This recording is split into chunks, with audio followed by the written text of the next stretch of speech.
She's planing that timber because we forgot to do it before we put it in. We planed all the rest of them before we put it in, and it stands out quite a bit, doesn't match. Now, every one of these is a little bit different.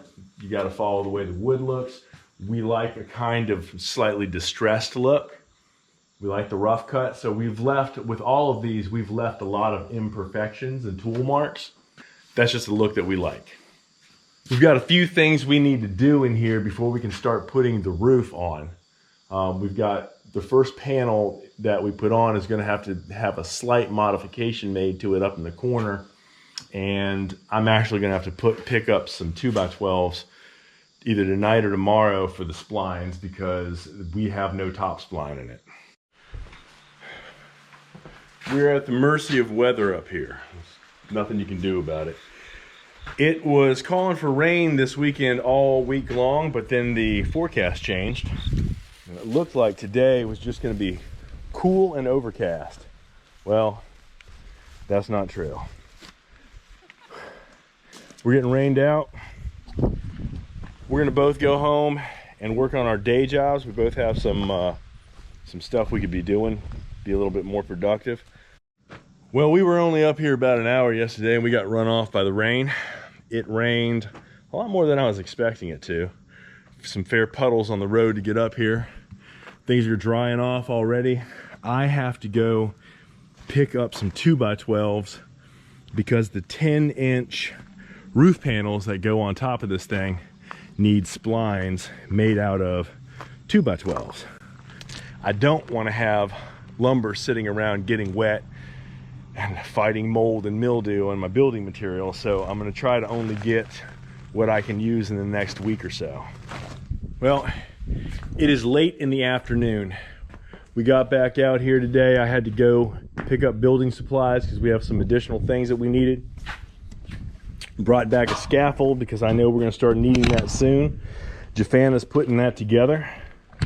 While she does, I'm going to climb up on top here, start looking at what it's going to take to put the splines in the top of these SIPS walls so we can start thinking about putting one of the pieces up for the roof.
getting ready to foam and put the spline on the top of the other side. That'll be the support that the roof panel goes on. You see right here, during the I guess summer, maybe last winter, we had, looks like a mouse dug himself a very perfect little bowl to create a nest. It was all full of insulating material, like cardboard and pine needles and bits of foam. So, Ray, if you can give me that, that foam is right behind you.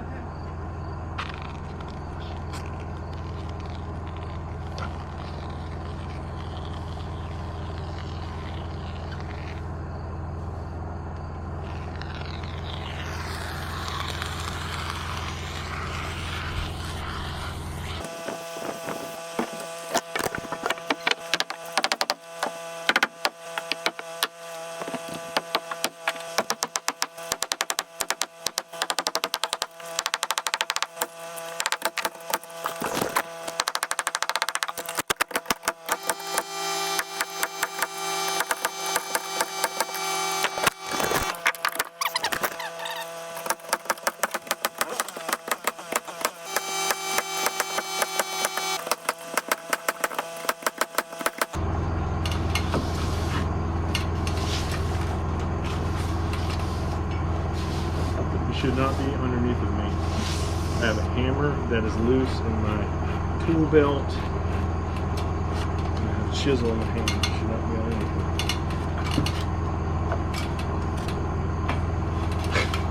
underneath. You shouldn't be making faces at me either.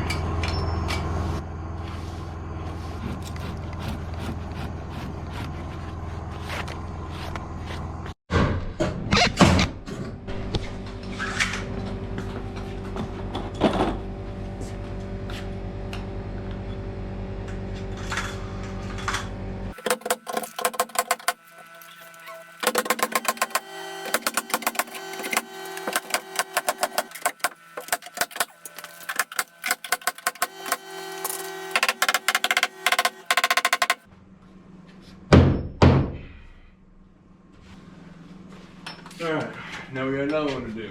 They're going this way. Okay, so do we have to put a little piece all the way down? Yeah, we are. Yep. That's not structural. It's just a shim that basically. So why do we have to have this done before we put a roof? Because you're about to put roof on. Once you put the roof on, you're increasing the load on the top. And so the more weight you get on it, the more likely it's going to start to sway to one side because there's nothing bracing it. This provides your shear. Temporarily, we had a 2x4 that ran across there and held it like a strap, which is why once we put this bottom one on, we took that off. But what this does is it holds the whole structure square from going side to side.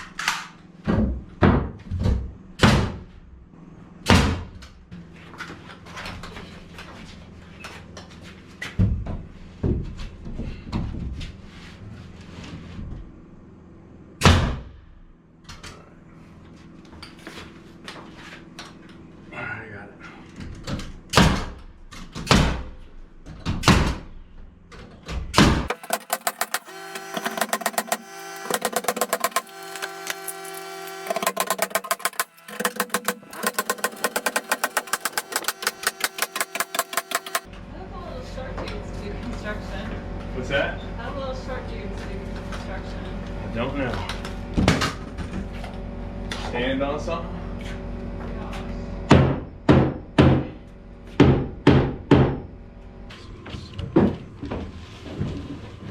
Hold on 1 second.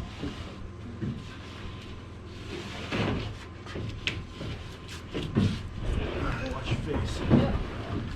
You got it? Yep. Wait.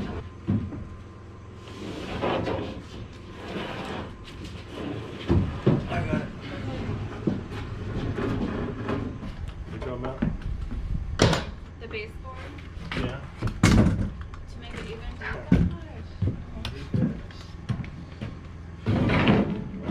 What are you asking me? So to make the baseboard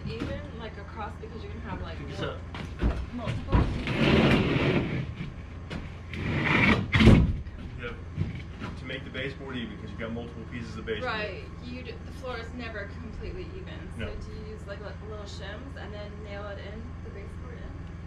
No, you just make it match and you nail it in. You have to do an overlap cut, it's not side by side. Oh, okay. Cut. So you'll cut, you'll have your trim come up, Yeah. and you'll have it like this, Okay. the edge of it. So the other edge is like this, and that way they line up. And, So and you 45 line them up, degrees. you nail them together, Right. right? So And just then have you put some putty in there and you smooth it and you paint it. So that looks seamless. This looks seamless. Exactly. You got more than this. Here, do this. You do. This one here.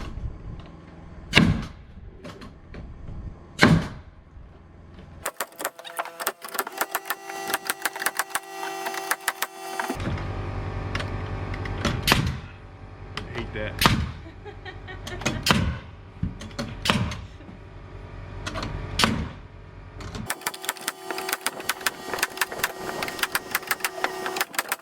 This first stack that's covered up with black plastic is most of the roof parts that we need for the first section that we're going to try to do. Unfortunately, we have to dig through about 5 on each side. It's a double stack, 5 on each side of it to get to the main piece that we're trying to put in today, which the day is slipping away. But we're going to start moving in that direction so that we can come back after work one night and get something done.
One of the things that we've discovered is that mice absolutely love building nests in these things. So you have mice turds all over the place, and they'll get up in there and they'll bore a little hole out and build a nest inside of it. But all in all, considering how long these have been sitting here, they're in outstanding condition. And I think that what we discovered is that if you're going to have to cover them up for any period of time, black plastic is the key, because it heats up, and so it's continuously drying them out. As the air blows, the air works its way underneath and helps to move any moisture away. But that heat that gets generated from the black plastic does a lot better than the clear plastic, because with the clear plastic we were always seeing condensation underneath of it. And I think the sunlight filtering through as well helps to grow stuff.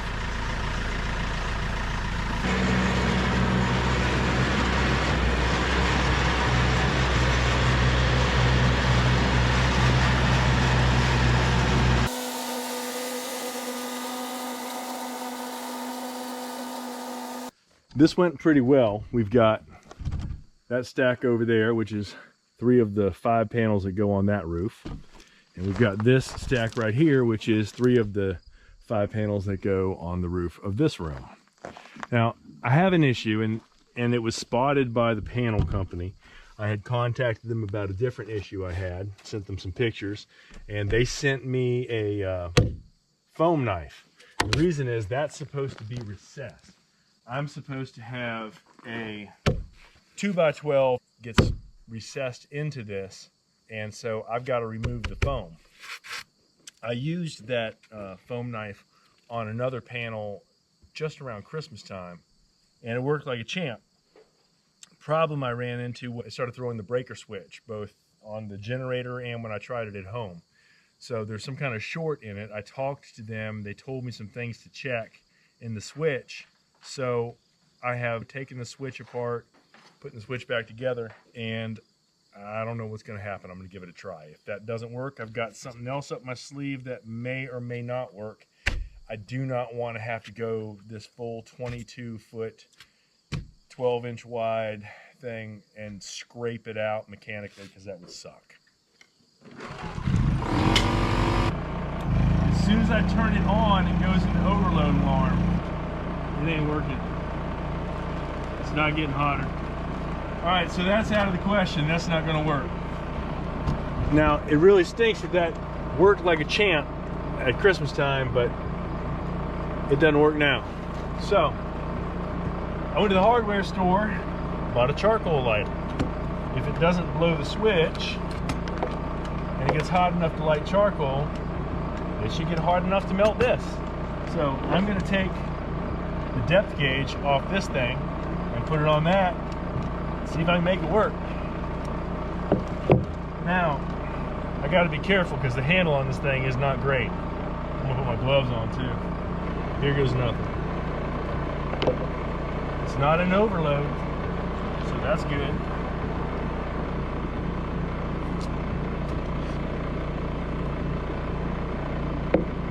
I don't see anything. Well, that's a bust. That ain't doing nothing. Nothing's happening. It's not getting hot one tiny bit. There's no on-off switch. Right. You just plug it in. Right. It should start getting warm right away. Right. It's not doing anything. It's a brand new electric cord. It's a 20 amp outlet. Can you bring the saw out here? Okay. Actually, don't even need that. Alright, so the power's not working. Oh, here we go. Here's the 20 amp circuit that's blown. Okay. Well, maybe we can get lucky and maybe it'll work. Let me try it again.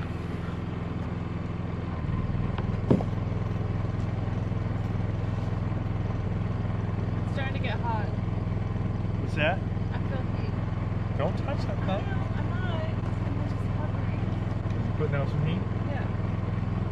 You just touched it. I didn't touch it. You did too. I didn't. Sorry. Here, you hold this thing so that I can can put my smell it. gloves on. I can smell it. All right. So we had the pop circuit on there. All right, well. So the other thing pops the circuit. This right now, this doesn't. And if it can melt this foam, I'll be loving this damn thing. Oh, gross. Oh my gosh. It's working. Oh my gosh. Oh. We got a fire extinguisher around here, by the way. No. Go check the. We have one up near the tire. That is awesome. So much less work than I'm going to have to do. That is pretty cool. Just want to check the depth. Alright, that ain't bad. I surely do not want to breathe that stuff. Good God. So, if this thing lasts long enough for me to do these couple panels we got to do, well then that's alright by me. It makes a nice scoop. Kind of freaks you out because it makes a whole bunch of noise. The foam keeps on making little crackling noises after it's gone past it. Hear it crackling? Yeah. Like it's cracking up here. Yeah, freaks me out a little bit. It'll stop. Well, that worked.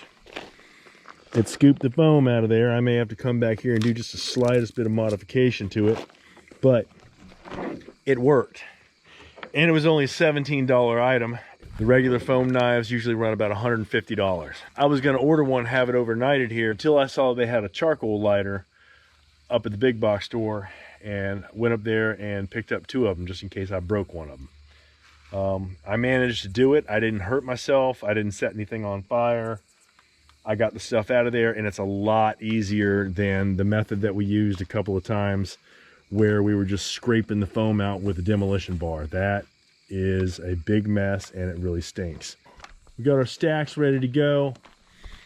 I never get as far as I think I'm gonna get or I want to get, but we made some pretty good progress this weekend. I'm stumbling over my tongue a little bit. That's about all I got for today. Y'all come on back and check us out again at Breakheart Orchard. We'll be here putting this roof on. I waited here until I saw that they had one up at the hard. Jesus. Charcoal. Thank you.